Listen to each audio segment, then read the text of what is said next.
Loop 76. 76.1, Indolatio. Big Mac in Little Gotham. Mac looked up from the bar he was tending and mused to himself. He was human at the moment, but it was also very strange how he got there. At times, it seemed like the loops had a sense of humor. Mac awoke. It was dark, and he riding in some sort of vehicle. It blazed past the city streets, taking the corners and curves with practiced ease. A deep voice to the left of him spoke. Good. You're awake. Mac turned. A man in a black cape and cowl sat in the driver's seat. I knew this was a variant loop from when I first met you. The Graysons aren't usually circus strongmen. I figured it was only a matter of time until you awoke, Batman responded to the unasked question. He continued. First of all, what are your assets? Super strength when I change size. That will useful against Bane. Plant growth abilities. That's either going to be an asset or liability against poison ivy. We'll look into that later. Expert on gamma radiation. Let me guess. You replaced Dr. Bruce Banner. You weren't kidding about the super strength. Bartending skills. That'll make a good cover. Diplomacy and observation. Batman gave a snort. We'll see about that. Any liabilities? Not much combat experience. We can fix that. I'd rather not, said Mac in a firm voice. That elicited a pause and grunt. Fair enough. If nothing else, I can use you in a support role. 76.2, Hubris Plus. Well. Been a long time since I seen your precious sun-loving faces, the voice boomed from the balcony. An alicorn stallion stepped out of the shadows and sneered down at the frightened ponies below. His pinstripe suit jacket and the fedora perched on his head seemed to drink the light, his grey coat only a shade lighter and the fringe of mane peeking from beneath the hat a deep crimson. What have you done with the chair pony? Exclaimed Ivory Scroll, the local formare. He's right here, or don't you recognize me? He asked, raising a hoof to his chest in mock hurt. Spend 1,000 years locked up and suddenly no pony knows who you are. I know who you are. Twilight called out, deciding to play to the loop's script.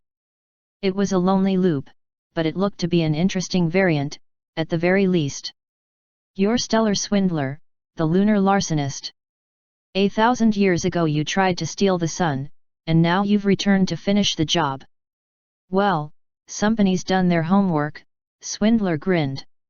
A business card levitated out of his front pocket before being flung down to embed itself in the floor just in front of Twilight. Get in touch, there's always room for go-getters in my organization. Still, not quite right. Never wanted to steal the sun, just hold on to it for a bit, until I got my fair share. See, for years my brother taxed day business, while I took the night. Guess who got the short end of that bargain? He shook his head ruefully. Not anymore. Back then I was just going to collect the whole take until I broke even, but now. He grinned viciously, you ponies owe 1,000 years in back taxes, and you have till sunup to pay up. What? Rainbow Dash exclaimed. There's no way we can get that kind of money in the next hour. Oh, there's no rush. See, there's no sunup till you pay up. He cackled uproariously before vanishing with a crack of thunder. Because the elements are right here. Twilight exulted as the shards of glass and steel scattered at her hooves started to glow. The trip through the Everfree had been mostly baseline with a few quirks, though some had been bigger than others, she reminded herself with a glance at the trio of shadow bolts that had joined the party. And of course there had been that detour she'd snuck off for towards the end. Applejack, who literally talked me into jumping off a cliff, represents the element of convincing. Glass pieced itself into imitation gems and steel stretched into wire as the cheap jewelry formed around the farmer's neck. Fluttershy, who appeared harmless enough that a wounded manticore allowed her to approach, represents the element of endearment. Pinkie Pie, whose song is still stuck in my head, represents marketability. Rarity, who convinced a river serpent that her tail would match the other half of his mustache, represents the sell. And Rainbow Dash, who put on such a show that your shadow bolts defected to join her, represents pizzazz. That's still only 5. Swindler cried out. Without the 6th, the elements of chicanery are worthless. You're right, Stellar, Twilight said without faltering. Each of these on their own can only run a few minor scams. It's not until they work together that they reach their full potential. But they are working together, each subtly reacting to the 6th element. No. No. Swindler shrieked as Twilight levitated upwards, a crown resolving on her head. That's right. I represent the last element, the one that connects and guides the others. The element of scheming. The 6 of them rose into the air, raw power flowing through and around them as the elements of chicanery flared to life, energies combining and growing. In an instant their light flashed to blinding levels and the elements shattered like the cheap replicas they were. Swindler stared at them in shock for a moment before letting loose a mocking laugh. I should have known my brother's creations would fail at the critical moment. They always do. Ha, Twilight said, nudging a shard of glass with a hoof. Kinda surprised they lasted that long, really. Oh well, that's why we have backup plans. She opened her saddle bags and levitated out the 6 gems she'd collected from the Tree of Harmony while Rainbow Dash had wowed the shadow bolts. It always paid to be prepared. Honesty, kindness, laughter, generosity, loyalty. She shouted, throwing each element to its respective bearer as she rattled off their names before placing the 6th just above her head. Friendship is magic. Harmony is go. Fire. This time there was no build-up, only an instantaneous release of rainbow light as Twilight leveraged her finely honed mastery of the true elements to cleanse the wayward brother. When the light died away it revealed the familiar, if alicorned, yellow form of Flim, his boulder drifting down to settle gently on his head as he boggled. A moment later a flash of light in the window resolved itself into the regal form of Flam, chair pony of the equestrian megacorp, his ethereal mustache floating on an unfelt breeze.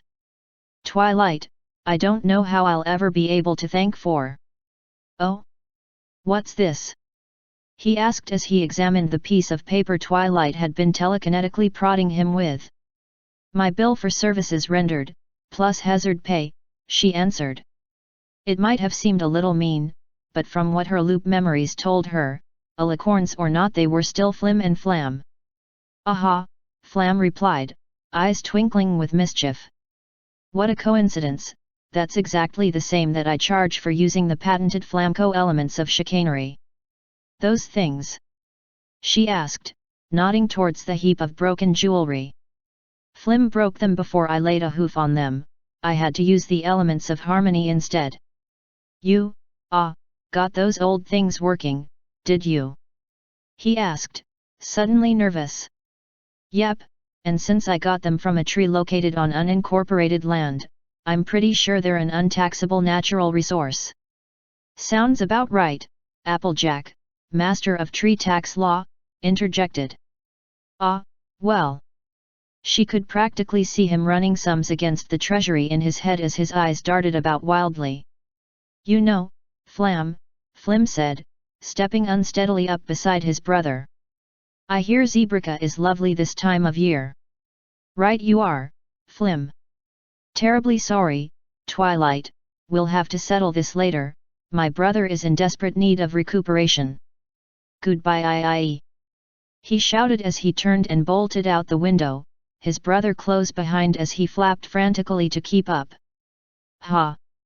Twilight pondered as she reviewed the corporate chain of command. I think I'm in charge now. 76.1 continued, Indolatio. It was a simple job. Run a bar in a bad side of town. Keep my ear to the ground in case any useful information popped up. And then she walked in. Dr. Pamela Iselli, or Poison Ivy, as she was better known as. He'd read her profile. Her MO was seducing wealthy men and leaving them high and dry. She was sitting at the bar, a potted plant next to her, an amaranth, if his guess wasn't wrong, which was looking unusually healthy and vibrant. More unusual was the owner herself, with her elbows on the bar with head in hands, and she was currently making doe eyes at him. "Is it hot in here? Or is it just me?" she asked casually.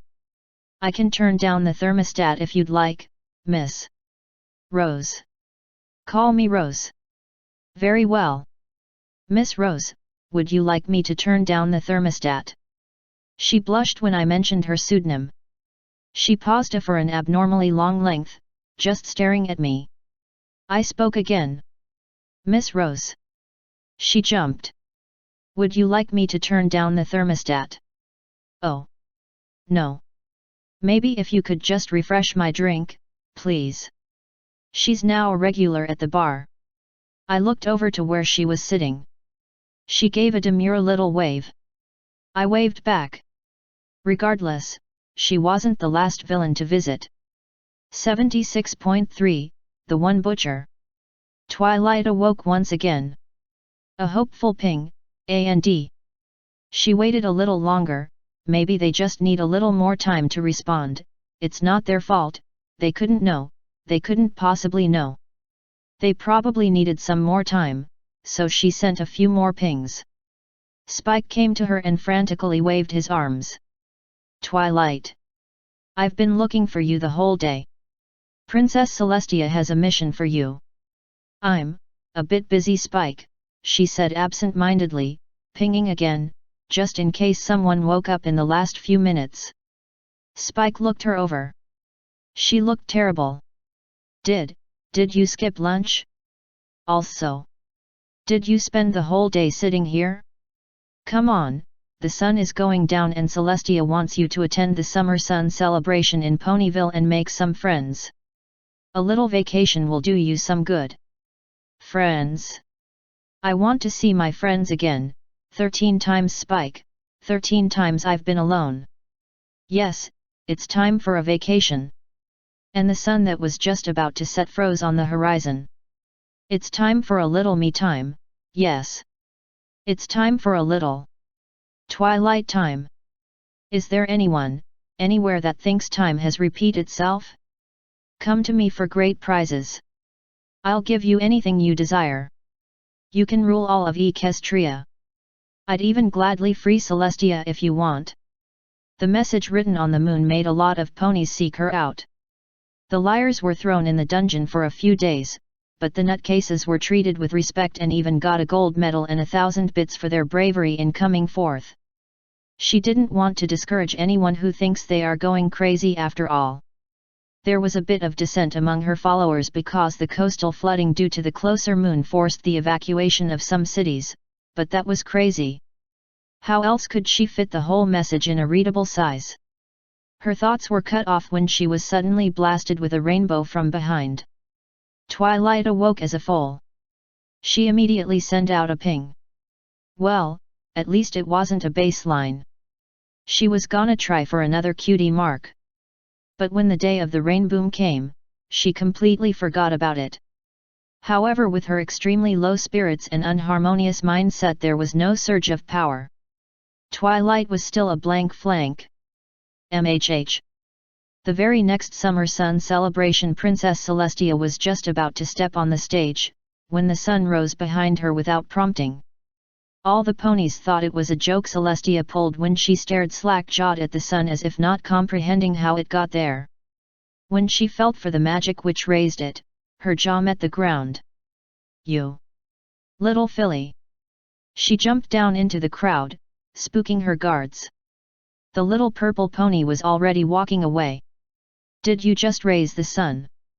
she asked, to the confusion of any pony present. That has to have been a prank." "Yeah. I saw you do it last year and wanted to try it myself where I could see your reaction, so I waited until now," the filly said with a bored expression. "That is a very impressive feat. What would you say if I made you my personal student?" The crowd backed away and some ponies stared at the little filly in awe, but most didn't buy it. They felt validated when the little filly laughed in Celestia's face, thinking her mask cracked. Oh, how they would come to realize the truth. Ha, as if you could teach me anything. I already know everything. Now it was Celestia's turn to laugh. Ah, children. If you know everything, then why don't you have your cutie mark yet? The crowd chuckled along, really who was fooled? A blank flank raising the sun? Case in point, the filly said with an air of superiority. I know exactly how cutie marks work. The fact that you have one and think I would want one is a reason why you couldn't possibly teach me anything. Who on Equestria would voluntarily weaken themselves by forcing their magic into a specialization? If you have no cutie mark and have enough focus, everything is your special talent. I can do absolutely everything, because my magic is still free. Come on, I just showed you I can raise the sun, test me. Everything is my special talent.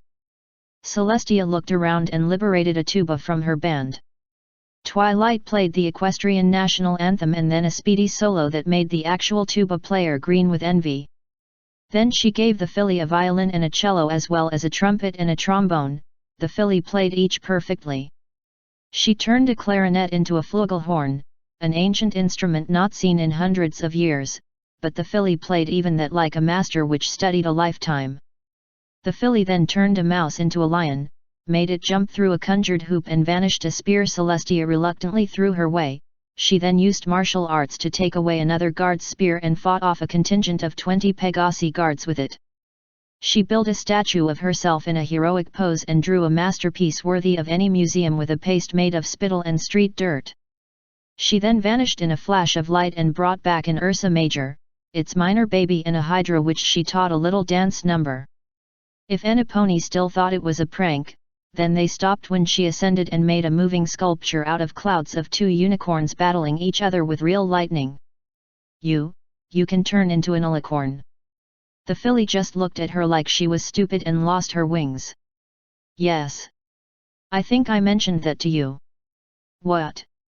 When? Celestia stared at her in confusion, her mind thoroughly blown. When I told you in no uncertain terms, that I could do absolutely everything, the filly retorted. Celestia teleported into her statue garden to check, that yes, discord was still in its statue. Say little one, can you get the mare in the moon down here and free her from any corrupting influence? She asked, just in case. She regretted it immediately. Well, a flash, a short wait and a confused-looking nightmare moon later, but still pretty soon. The Mare of Darkness looked around for a bit before grinning in a diabolical fashion. Then she started laughing manically free. Free at last. And now Equestria will feel my wrath and my revenge will be complete. Really it was fearsome. Every pony would have ran away in terror, had not the bored-looking purple filly balancing on her back spoiled the mood. Said filly touched her horn to the back of her head and Nightmare Moon's eyes went wide as she was assaulted by memories of her loving sister. Corruption melted away and left a weeping princess of the night. Sister, can you ever forgive me? Absolutely. Mother bucking. Every ugh. Started the bored filly before being tackle-hugged, trademark, by Celestia. Thank you. She wept, and nuzzled the filly. Luna looked shocked. Celestia saw and pulled her into the hug. Twilight couldn't breathe. That was new. I guess it's because instead of planning the whole thing for years it was from zero hope to Luna right there in one morning. What's your name, little filly? She finally asked. Chui, light spar, Klee, she ground out. Celestia let her breathe and lifted her up for the crowd to see, taking wing and holding her up. Today we celebrate the 991st Summer Sun celebration, the return and recovery of Luna, Princess of the Night, and by my royal decree the coronation of Princess Twilight Sparkle. The princess of absolutely mother bucking everything. Meanwhile Spike was sitting in a rock made to look like an egg. He didn't have any magic, not even the tiniest smidgen, so he could only wait and wait until Twilight finally deigned to hatch him or activated the elements, so he could mooch off of loyalty. As it was, he didn't even have the magic to activate it himself. 76.1 continued, Indolatio. Harvey Dent's voice rasped, likely as a consequence of the burns to half of his face. All that time I spent as district attorney. He took a sip of whiskey, out of one of the 2 shot glasses in front of him. Did I really accomplish anything? Sure, I sent plenty of criminals to jail and Arksum. But they just got out. And then I get worst sunburn ever on half of my face. Mac thought back to Two-Face's profile. It was chemical burn, but he nodded sympathetically. So I decided, if I can't accomplish anything as a good guy, why not try being bad guy? With my knowledge of the criminal underworld, I could become the biggest fish in the pond. He took another sip, one of a dozens he had that night. Mac really did sympathize. On the one hoof, these people were genuinely crazy, and needed help, but on the other hoof, a small piece at the back of his mind couldn't help but wonder at Gotham City's revolving door justice system. Arksum Asylum was cheap for the city budget. The staff was overworked and sometimes incompetent. His mind wandered back to Harleen Quinzel's case briefly, and their budget was underfunded due to rampant government corruption. This was in addition to the rumors that the place was cursed. But the bat kept interrupting my plans. I can't accomplish anything as a good guy. I can't accomplish anything as bad guy. Do my choices really matter at all? Harvey promptly collapsed against the bar, sobbing. 76.4, Lord Cersei. Big Mac tilted his head to look up at where Discord was seated on the ceiling. The dragon Equus had walked into the bar, walked up the wall, and conjured a mirror image of the bar on the ceiling, before slumping dejectedly, up, on the countertop. Taking it in stride, Big Mac flipped a mug of one of Barry's Ascension Standards upwards, where it landed directly in front of Discord, who began drinking it through an elaborately conjured swirly straw. So, what loops got yes so up in the air? Discord groaned. Smash Brothers. Big Mac blinked. Admittedly, fighting wasn't exactly his forte, but the couple of loops he had spent in the Smash Brother universe had been pretty smooth, all things considered. Big Mac nodded with a thoughtful silence, which encouraged Discord to continue. I mean, it's all so formulaic. Yes, it's funny seeing one of the fighters try to figure out how to walk straight after a topsy-turvy trick, but it gets old when that is all it can do. Even that final smash wasn't real chaos. It had 13 effects, and it would only do one at a time. And the glow I put off broadcast which it would be. How much more predictable could it get? Discord sighed before leaning over to lay an arm around Big Mac's shoulders. Big Mac started upon realizing that at some point he had ended up on a bar stool on the ceiling next to Discord. Below them, Barry giggled and trotted behind the bar to take over while Big Mac was busy with the moping Chaos God. 76.1 continued, Indolatio. Jervis Tej, the one known as Mad Hatter, sat by the bar. He spoke up suddenly. Would you like to see a neat trick? Mac raised his eyebrow. Ah. No, it's nothing bad. Merely, interesting. He lifted a veiled box from its current position at his feet and lifted the curtain. Inside were 2 mice, one sitting and one standing on either side of a miniaturized bar counter. The sitting one was squeaking and gesturing wildly with his claws, while the other was nodding his head in agreement. Jervis grinned. I was right, was I not? Mac nodded. I can't say that wasn't interesting. A mite creepy, but interesting. Another chuckle from Jervis was cut short, as the door to the bar slammed open suddenly. Waylon Jones, also known as Killer Croc, strode into the bar and up the counter. Your strongest stuff. Now. Slamming his fist hard on the bar counter. The mouse cage jumped, nearly causing it to fall off. Careful, you ruffian. It nearly fell. Cried Jervis. Croc turned and gave the Hatter a hard look. Oh, that's too bad. What are you going to do about it? Gentlemen. You both know the rules. No fighting in the bar, Mac stated firmly. Croc turned to Mac. Oh? As I said, what are you to do about it? Mac started to grow, and turn green. As he did so, he said, Croc, you're beginning to annoy me. You would not like me when I'm annoyed. Croc visibly paled. He turned to Jervis. Sorry, Jervis old pal. Don't know what got over me. 76.5, feel rain. Jab. Feint. 1-2. Big Macintosh sent another flurry of punches to his shadow while quickly shifting his weight between his two legs for warming up. It had been a strange loop, the first time Big Mac had looped as those human creatures Ms. Twilight had talked about, and it felt weird walking on two legs and having so little fur. Even less accommodating was the role his pre-awakening self was doing, just practice for fighting? But he couldn't remove himself from his pre-awake life so easily, he was outside his element, not even in Equestria, and even now he hadn't met any pony he could recognize. Add to that the world itself was the most different he could have imagined, being used to the simple life of being a farmer in Ponyville. He was frankly frightened. Lil quick steps. The rope jumping exercise was one of the most difficult to get the hang on, but after falling a lot of times he had mastered it. He was surprised how much it helped to build balance. And so Big Macintosh fought. At the beginning he lost badly, especially since he still hadn't managed to be the most stable on legs, but the mountain of a human who was King Hippo probably had something to do with it. He almost didn't move, but he could block every punch he tried. In the end, he managed to defeat him by using some comment Ms. Twilight told some time ago: humans have modesty on the clothes they wear, especially between their hind legs. It was a little luck King Hippo's shorts were a bit loose, so he had to hold them from falling off, and completely forgetting his defensive stance when he dropped them.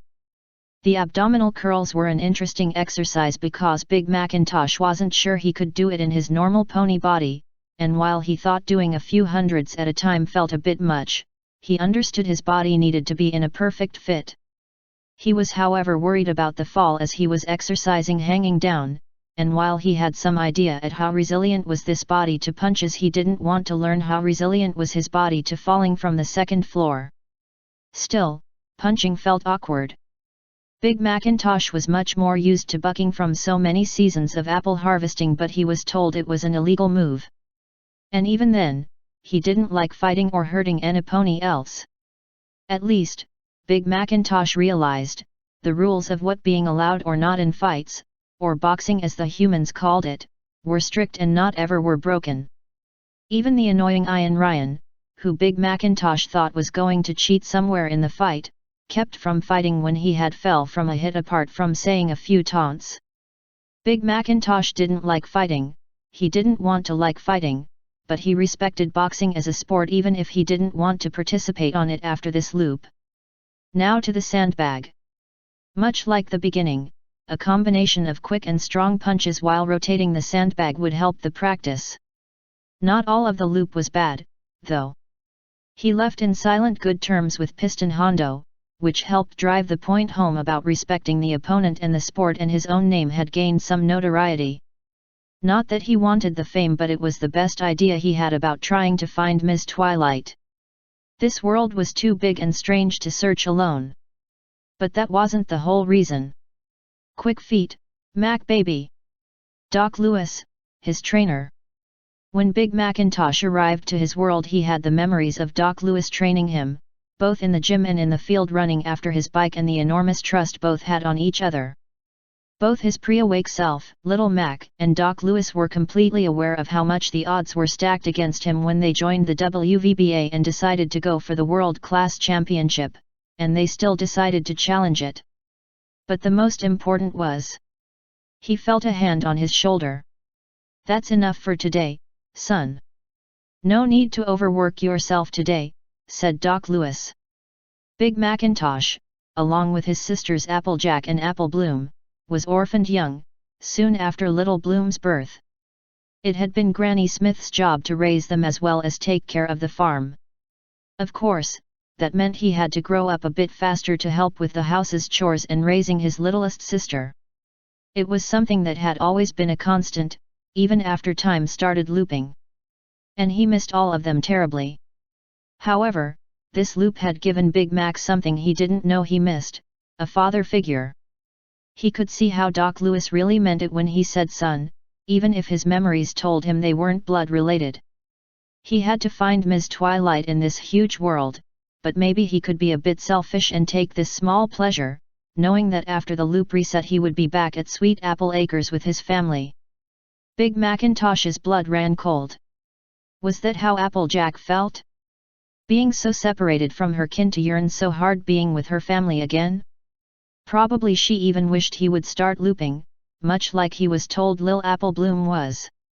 And then I hid from her until Miss Twilight discovered me. Phew Mets, I'll need to apologize to ma sister again. But that's for the next time they meet. Now he had to rest to fight the title match against Mr. Sandman tomorrow.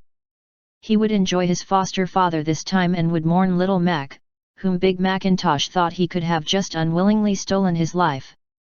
Ya may never know me, Lil Mac, but tomorrow Big Mac will fight for the docs and your dream. 76.1 continued, Indolatio. Pamela Iselli approached Mac at the close of the bar. Mac, I'd like to ask you something, she said. He briefly tensed up, imagining what was coming up next. Could you give me a job? Mac blinked as his brain rebooted. After a few seconds, he once again found his wits. All right, why do you want one, and in particular why here? I knew you'd ask that. In truth, my name is not Rose, it's Pamela Iselli, but you might know me better as Poison Ivy, though I suspect you know all this already. Yup. But in truth, I'm not even really Pamela Iselli, I'm some sort of plant-based clone of her. I found this out recently. It explained why my memories only go back a few years. Mac raised an eyebrow. You have some plant-related ability, don't you? Mac nodded. She turned to her side. Whenever I'm around you I feel happier and more alive. The plants in here, she nodded to a half-dozen plants scattered throughout the bar, all grow and thrive despite the conditions they're in. I think this is why I was initially attracted to you. One more. She turned to face Mac, but there's more to that, more to you. All these people with checkered pasts and questionable sanity. They come in, and you listen, and you don't judge them and they feel safe here. I feel safe here. I was originally going to ask if we could start going out, but I can't do that. I'm not Pamela, I'm not even sure who I am anymore. Are her goals my goals? Her thoughts, my thoughts? I don't know. But I don't think I can continue to live the life I've been living. I want to see if I can do things differently. Be more than just a clone of Pamela Iselli. Max stood there, taking it all in. He finally responded. All right, let's see if we can't teach you to mix a different set of poisons. The bat was perplexed. This didn't happen often, and his experience as a looper meant that it was happening less and less often as time went on, but still. Reformed? He asked. Oh yes, the clone who was now calling herself Lily Iselli reiterated. She'd been released from Arkham several months after having turned herself in, and he wasn't sure if he was buying it. He mulled it over. I'll be watching you, he said, and vanished. Honestly, if things continued the way they were, it could wind up almost as bad as that time Nanaha befriended Darkseid. 76.6, The One Butcher. Hey, Rainbow. Yes, Twilight. I just realized we never had a real race. Rainbow looked at her curiously. What? Surely we raced. We've done absolutely everything. No. Twilight considered. I mean we had car races, plane races, foot races, all stuff where it's about you having unfamiliar equipment or my superior engineering playing a role, but we never had an honest-to-goodness race by wing where both of us went all out. Well, probably because everyone knew the outcome. Rainbow said modestly. For her that is. Twilight was undeterred however. Yeah, still. Let's have a real race, both of us as alicorns, to make it fair, but no magic. A real all-out competition where you give it your all, not you playing with me. Sure. Once around the world. Nah, that's boring. Zecora isn't awake, is she? Doesn't matter, she's still pretty knowledgeable, we'll let her plot out a course through all the most dangerous parts of the Everfree for us. I'll need a bit more time to get ready, limber up, become more used to my alicorn form. Let's race Saturday next week at noon. You, ha, you won. Twilight beamed a smile that would make any colt fall in love at 200 paces. She couldn't talk, of course, she could barely breathe. That cave. She gasped, I couldn't see a thing in there. Me? Croaked Twilight, neither. You could navigate it anyway, and you knew exactly when those stalactites would fall, you accelerated while they would miss you by inches. Look. Stuttered Twilight between heaves. And you knew what that Ursa Major would do when you shouted hoo-hoo. Woke its baby. I instinct. You ducked low before the Hydra was even visible. It wasn't exactly quiet. And the fight between the Manticore and the pack of timber wolves. How many times have you asked unawake Zecora for the most dangerous route through the Everfree forest? I lost count. How many times have you raced against my unawake self, and how long have you spent trying to extrapolate a winning strategy against my awake self? There too. Since when did you plan this? Since shortly after you became a looper. And now that I've beaten all alicorns and all loopers and proved that I am the best flyer of all time, I will withdraw from the alicorn racing cycle as undefeated champion. No rematches. What the? 76.7, Master Weaver. Twilight blinked twice. What? Will you marry me? The unicorn stared down at Rainbow Dash. Well. HRM. You do realize we haven't dated? Yeah, so. And I'm straight. You can turn me into a colt, I don't mind. And probably asexual. Well, sex isn't everything. And have no interest in romance whatsoever. Rainbow grinned. Yet. Ever so carefully, Twilight extended a bit of her magic to examine her friend. After a moment, her eyes narrowed. Trixie put you up to this, didn't she, Chrysalis? Rainbow Dash blinked twice as a blue unicorn removed her invisibility spell with a smug grin. Told you she wouldn't fall for it. 10 bits. 76.8, Lord Cersei. Applejack peeked into the cabin containing Bloomberg. She was rather nervous about this trip out to Appaloosa, and the antics of the others weren't helping things. Pinkie Pie, Rainbow Dash, and that one unicorn Trixie were all playing tricks on each other, and she thought Spike might have joined in. Rarity was complaining about the trip, and Twilight had holed up in her bunk with a stack of books. The only one not causing trouble was Fluttershy, but that was normal. Sighing, Applejack made her way over to the tree. She checked the covers, inspected the apples to make sure they were all looking healthy, then sat back to read another bedtime story, more to calm herself than anything, when she noticed an odd pattern on the side of the trunk. She leaned in to get a better look. It looked sort of like a butterfly. Then, Bloomberg sneezed. Applejack froze. Despite what Rarity may have insinuated, she didn't actually expect Bloomberg to talk back or anything.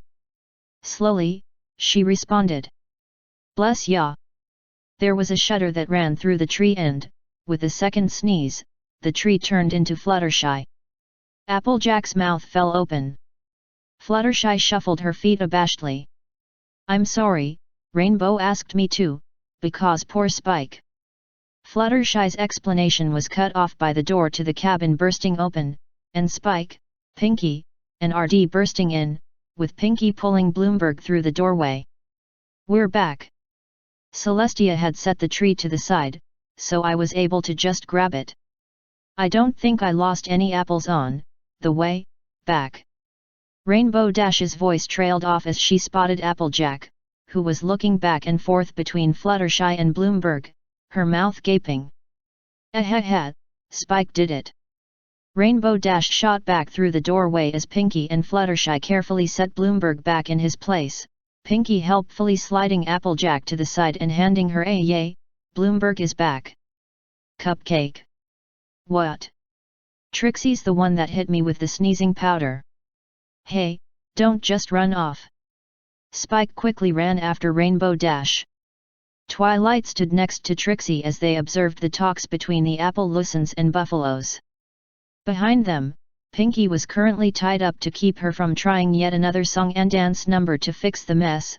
She hadn't yet found one that really worked, though Pinkie still insisted the time she got both sides to team up to run them out of town was a success. As Thunderhooves issued his ultimatum, Trixie perked up, her horn glowing slightly, before Twilight stuck out her hoof in front of her. No Daka. Trixie slumped, pouting slightly, as the two sides walked away. Twilight rolled her eyes. I told you, you get your turn only if negotiations break down completely. Trixie just sulked. Twilight once again smacked her head as she took shelter under an overturned table. Why did I think letting Trixie loose was a good idea? She was joined in her impromptu fortress by both Chief Thunderhooves and Sheriff Silverstar, and together they watched as yet another round of explosive apple pies hurtled through the air. The property damage was minimal, for Trixie, anyway, and Trixie didn't seem to notice that all of her targets had since taken cover from her confectionery barrage. Sighing to herself, Twilight pulled out a sheet of paper. While I have both of you here, I have an agreement that should solve both of your problems. I will make the scary unicorn go away if you both sign. They ripped the first copy in the brief fight over who got to sign first. 76.9, Detective Ethan Redfield. Nurse Redheart, what's the prognosis? Asked Celestia as they walked down the hospital hallway. She arrived immediately when she heard the news. The female pony walked over to Twilight's bed and looked at her clipboard on the door. According to these charts, she's going through her Earth pony phase. Celestia gasped, then blinked in confusion. Wait, what? Redheart set down the clipboard and looked the Sun Pony in the eyes. Apparently it has to do with her connection to the elements of harmony. Her body is channeling the magic of friendship and she will eventually become an alicorn. The nurse slid open the door, where Twilight lay in bed, lacking a horn on her head. The purple Earth Pony waved, Princess, I'm glad you're here. When this lifting up a purple unicorn horn in her hoof happened, I freaked out. Thankfully, Spike calmed me down and took me to the hospital to get it checked out. Redheart smiled at Twilight. Your horn will grow back in time, Twilight. In a couple weeks, your body will shift to that of a Pegasus and finally an alicorn.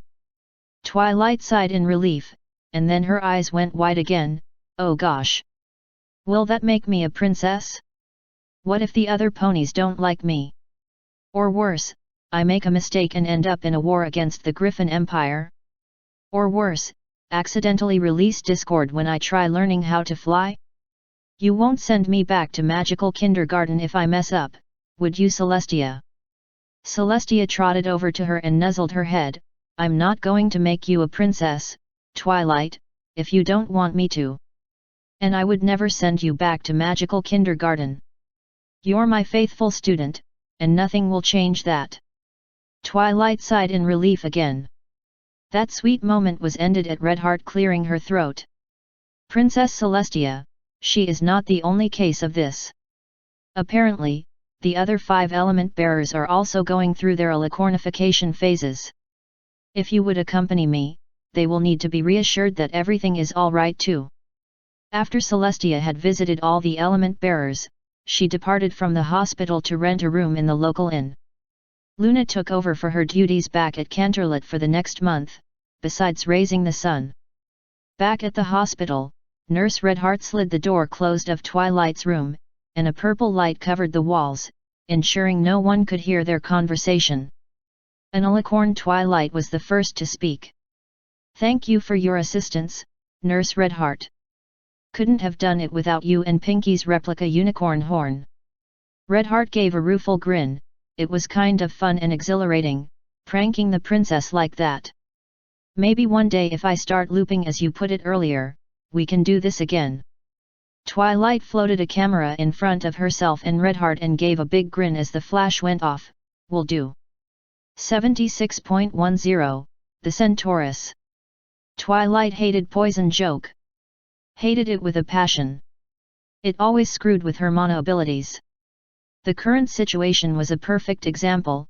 Her horn was inverting all her effects with a half-twist in a random plane. And the Ursa Minor was approaching town. "Fluttershy!" she yelled. "Baby! Cute baby!" Then she ducked. The town was shocked upon seeing the town hall-sized Ursa Minor being rocked in a cradle made of a rapidly grown willow, while being fed from a long, hollow vine with a gigantic nipple tied to the end. They were even more shocked when an actual Ursa Major trotted up a few moments later, looked down at the scene, then flopped over on its side outside the town border and dozed off. The lavender mare grinned. She loved it when a plan came together. Praise the blue spruce that Fluttershy liked her cute and cuddly critters. Maybe she could get the Pegasus an apprenticeship with Hagrid some loop. 76.11, Master Weaver. Cadance stopped dead, her ears perking. "Honey." Shining Armor nudged her. "What's wrong?" "Nothing's wrong." The pink alicorn's voice was distant. "But I think something might be right. Do you mind if I disappear for a bit?" "Well, I guess not." Shining blinked. In a flash of blue magic, Cadance had vanished. After a moment, he shook his head. "Probably has something to do with that chrysalis mare that dropped by for the wedding." "Aha!" Cadance marched forward, pointing a pink hoof at the 8-legged stallion. "I knew it. I knew it had to be you. I'm sorry." Large bursts of love aren't anything new, but love fueling up from deep magic. She grinned. "I thought to myself, it has to be an admin, and that meant it had to be an admin familiar with this place. And that meant you, most likely." Sleipnir sighed awkwardly, turning to the anthropomorphic mare sitting across from him. "Sorry about this, Epona, she's a romantic." "It's not really a problem," his date replied, giving Cadance a small smile and offering a hand. "Hello. I'm Epona, Celtic goddess of steeds and fertility. And I'm me Amor Cadenza, local goddess of romantic love." The alicorn put a hoof in the offered hand and shook firmly. "Buoot, you can call me Cadance. It's so nice to meet you. You certainly seem like an eager young demigod. I do approve of you and Shining, you make a nice couple." "Thanks. So." The alicorn tilted her head. "How's Sleipnir been treating you?" Epona smiled. "He's been a perfect gentleman. Or is it gentle stallion around here?" "Gentle colt, actually." Cadance smiled to herself as the Odin steed buried his blushing face in 4 hooves.